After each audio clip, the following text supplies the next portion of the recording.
पानी नहीं मिला भैया, आपको भी पानी नहीं मिला। नेता बन रही थी ना, कंप्लेंट कर। दोस्तों नमस्कार। तो दोस्तों अभी अभी आपने देखा कि यूजीसी बिल को लेकर दिल्ली यूनिवर्सिटी में क्या चल रहा है, किस तरह हमारी तथाकथित हिंदू राष्ट्र की अवधारणा को टुकड़े टुकड़े किया जा रहा है। कल तक जो लोग पूरे देश में घूम घूम कर हिंदू राष्ट्र की अलग जगा रहे थे, आज उनका कहीं आता पता नहीं है, उनके मुंह से एक शब्द तक नहीं निकल रहा है। आपने वीडियो में देखा शरेआम पुलिस थाने के भीतर भीड़ के बीच कुछ लोग लड़कियों के कपड़े उतरवाने की बात कर रहे हैं, उनका रेप करने की बात कर रहे हैं। और दिल्ली यानी देश की राजधानी, जहां की पुलिस सीधे केंद्र सरकार के अधीन आती है, वह मुख्य दर्शक बनकर खड़ी रहती है। आपने एक महिला को देखा, शायद उनका नाम रुचि तिवारी है, जो जोर जोर से चिल्ला रही थी, पानी नहीं मिला, कब से पानी नहीं मिला, पानी नहीं मिला, कब से पानी नहीं मिला। कोई उनसे जाके पूछे, जिसके पांव न फटी बेवाई, वो क्या जाने पीर पर आई। तिवारी मैडम के पूर्वजों ने शायद वह दर्द नहीं झेला।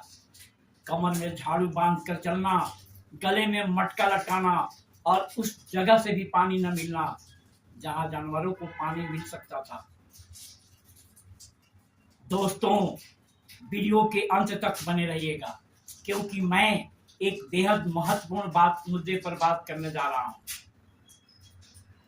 दोस्तों दोनों हाथ में लड्डू, पर किसके? पुतवो मीठ भतरो मीठ, क्रिया के कर खाई, यानी दोनों हाथ में लड्डू चाहिए। लेकिन सवाल है किसे? बहुजन भाइयों को। सवाल जो हमें खुद से पूछने होंगे। दोस्तों यह बात समझ में क्यों नहीं आती कि देश का राष्ट्रपति बहुजन, प्रधानमंत्री बहुजन, जिस देश के पार्लियामेंट में बैठने वाले बहुजनों सांसद की संख्या 269 है, फिर भी बहुजनों के साथ इस देश में तरह तरह की अमानवीय घटनाओं के बारे में खबरें छपती रहती हैं।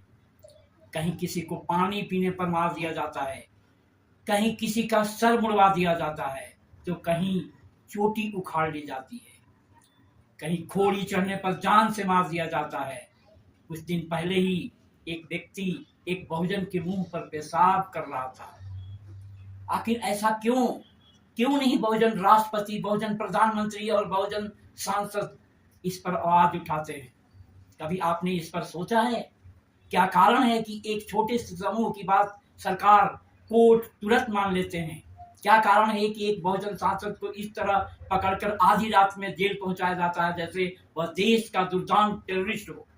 क्या कारण है कि कुछ लोगों को इतनी हिम्मत हासिल है कि सरेआम पुलिस तंत्र के सामने किसी का रेप करने की बात करता है, कपड़े उतरवाने की बात करता है?